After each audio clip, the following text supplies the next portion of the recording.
I I guess to comment on the Dogecoin, it's going down now, and I guess he wants me to buy again. Hello everyone, I'm Mark. I'm the son of Nasser. Um, Today is going to be a very hard day. I want to take this time to remember and honor the special memories I had with my dad, and I don't know where to begin. My father was always there for us when we were young. Every day we'd wake up and go to our parents' room. We'd jump on the bed to wake them up. Then Jessica and I would put our feet on top of his back and push him off the bed. Once he was on the floor, we'd yell, "Toot, toot," and he'd carry us on his shoulders and walk around the house. At night, I knew that he was home based on how he knocked on the door of our home with the keys, tapping on the glass. I could tell that he was walking through the house at night. There was always a light in front of my sister and I's bedroom, and he was the one that always turned it on and turned it off when we left it on. He came home with donuts and candies, and as we were older, he was the dad that took us to the pool and swam with us. One of the earliest childhood videos we have is actually him singing to my sister the alphabet and her trying to say the alphabet and her just going like, "Sen and C." And he loved the lazy river at Splash and the jacuzzi. We get annoyed by him in the lazy river because he'd grab onto my floaty and he'd cling onto it, he wouldn't let go. He'd make us go all the way around with him. He taught me how to ride a bike, he taught my sister how to ride a bike, and I fell when he tried to teach me. He kept trying, and eventually he just left me alone with the training wheels, and for years, I was with training wheels for so many years, oh man. And once he heard that the wheels were no longer making contact with the ground, he took them off himself the same day. He was a nonstop jokester. He was always making terrible jokes, and now I know where I get it from. He was quieter in public, but at home he would not stop talking. And I think that's how I grew up to be that kind of person, to never shut his mouth out in public, to have no filter with the jokes. Some things that annoyed me at the time, but I guess I'm grateful for now, was he always bothered me when I never wore sandals in the house. He never wanted me to never wanted me to be barefoot. He told us how his father used to hit his feet if they forgot to wear sandals at home. I remember a few days where he'd take us to his pharmacy when we were young, and I don't know about the legality of this, but we'd count the pills behind the counter and put them in the bottles for him. I even remember in kindergarten we had to make projects of our parents and the careers we aspired to, and I made one of my dad in his pharmacy clothes and his pill counting. When Jason was born, he made sure we were comfortable at home the day that my mom had to go to the hospital. When Jason cried as a baby, he'd say, "No, you Lucia." I don't even know what that means, but it did nothing. He kept crying anyway. I remember him trying to teach my sister in elementary school. She was struggling with a few classes, and like she said, she'd sit with him, and even I remembered some of the stuff he was teaching her before I was supposed to learn it. He'd constantly yell around the house, "Igneous rocks, sedimentary rocks, metamorphic rocks." He'd read my sister's textbook with her about some Egyptian pharaoh named Zuzza or Zozer, and that always kept on and became a family joke.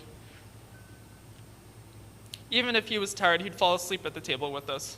Even more closely, when Jason was studying in middle school and learning vocabulary, he'd go, "Baba, why are you sleeping? I thought you were going to help me study. I'd rather study with Mom or Mark because you keep falling asleep with me." Every day in the summer, he'd ask us, "Do you want to go to the Hamptons? Fishing, beach, bike riding?" We kept believing him at so many times when he'd ask us, but he never actually took us. But he did take us for long bikes around the neighborhood, took us to the beach on some days. I even remember him trying to teach us soccer and to play it, and him telling us how he used to play soccer. I can't say that I learned, or either he didn't teach us, I didn't learn well, but I do remember him taking us to the movies to watch movies together, jumping between movie and movie. And after we finished, we'd go to IKEA to get lunch or dinner every summer. My dad he bought me a drum set even though I wasn't entirely interested. Even into high school, I wasn't really interested in the drums, but I did it for him. He tried getting me a drumming for beginner video set to watch. I never even bothered to open it and put it in the recorder to play it. He signed us up for piano lessons, drum lessons, basketball practice, soccer practice. When he was not home, he made sure we were busy. He was the most giving person on earth. He made sure my whole family was supported before even I was aware of it. Before we had moved to our newer house, he gave my grandma and my uncle his home, and we moved to a new home. Before I went to church, he always made sure I had money for the church and the poor. I'd always ask him, can I put money in? And he'd pull out his wallet and he'd give it to me to put in the donation basket. He always made sure he gave us some of his food, like Jessica said. Even if it was our favorite, he'd make sure that we were the first to have it. And even if we liked it, he'd give it all to us. Before an exam, he'd always give me a square of chocolate wrapped in a small plastic bag to bring to my test and put holy oil. Whenever I bought bubble tea, he never wanted any.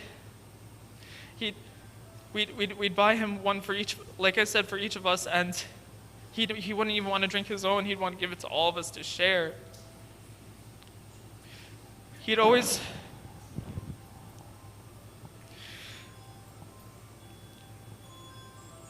I'm sorry, I lost track. Even like Jessica said, if we did tasks for him that were so menial, he gave us cash and he'd say thank you. Even though he's our father, we would never ask of it as a favor. It's something families do. He made sure we were ready and secure for our futures. The amount of time he gave us was so much. Some days I'd cry in elementary and high school thinking about how much he'd work for himself and think about how he hasn't spent enough time for his own self and with Mom to enjoy himself. He used to tell me to watch him and my mom, to watch electricians and carpenters come to our home and to improve it. And he wanted me to learn so I could do it myself. And he'd sit with me and we'd figure out how to do it together, install appliances and light fixtures and more. And together we accomplished so many things at home and abroad. I see the work we did together, and I thank God together when the work that we did, we saw it just the way God did in Genesis when he said that when God created everything on earth, he said it was good. And I will treasure that forever. No one knew he would get a mess. He didn't deserve it. We slowly watched him even from a young age. He'd walk slower than the rest of our family, but we didn't notice. No matter where we went, he still pushed on. One time I got into a fight with somebody at the grocery store. I don't even know who it was. Some angry guy, and he stood in between me and the man to make sure he wouldn't hit me. We walked for miles together on vacations and cruises and going around Florida and Disney World. He was slow from the start, but he always kept going. And when I started taking my brother to work that eventually and have fun with my dad, I'd started to watch my brother be 30 feet away and my dad 30 feet behind. And I wondered why. It wasn't until my cousin's wedding that we really knew something was wrong, but we still pushed together as a family, and that's when we found out. We made sure he was cared for.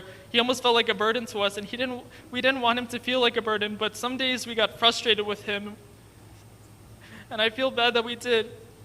Even when we did everything, we gave him everything, and he still wouldn't use it. One day on a trip in Atlantic City, and I regret saying this, he didn't have a wheelchair, and we spent the whole day walking him just like a few blocks. I was so mad at him. I told him, "Dad, you've ruined this entire vacation for us." I wish I could have taken back what I said. You were never a burden to us. You were always there for us, even when times were stressful. During my hardest times in the last 2 years when I was studying for my board exams, step 1 and step 2, I felt my future was bleak and that my life was over. He still stood with me confidently. He sat with me as I studied until I fell asleep. He'd wake me up to go to bed some days. Some days I'd stay up until 4 in the morning, and he'd sit in his chair and I'd watch him fall asleep and I'd tell him to go to bed. I can never say enough how much I thank my father for everything he brought us and did for us. He taught us so many things. Baba, I want you to know that because of you, I will always make sure we pray before we eat dinner. I will spray the house with holy water when there was a bad fight in the house. I will kiss my family's forehead before I go to sleep. I wish I was there for you on your last days on earth more. I wish that I had more time to say goodbye. As we have said, and in our prayers, and as Abuna and the Pope had told us, he's only departed, and one day he will be with us soon. There is no death. Yesterday I started reading the plan in the Bible for when you lose someone, and the first book, it was the book of Isaiah, chapter 53, verse 3 says, "A man of sorrows and acquainted with grief, and we hid, as it were, our faces from him. He was despised, and we did not esteem him. Surely he has borne our griefs and carried our sorrows, yet we esteemed him stricken, smitten by God, and afflicted." The verse talks about Christ taking on everything from us, all of our sins, our suffering. But I also see my Father in this verse. He took our grief and our sorrows, our fighting words, and he accepted them and absorbed them. He was a punching bag for our emotions sometimes. When he asked for favors, he always said thank you, like I said. He learned from God, and on that day he departed. He left with God to heaven, and I could feel it. No matter what I've heard in medicine, oh, you're grieving, the hallucinations, the illusion. No, I feel it. He's in a better place. One day we'll see you again, Dad, without suffering, fully healed. Something no doctor could provide, not even I can provide for you one day, no matter how hard I try. I love you, Dad. Watch over us. You trained me to be a father for our family now and for my future family to come. I was not ready, but you prepared me for this. Thank you, Dad. I love you.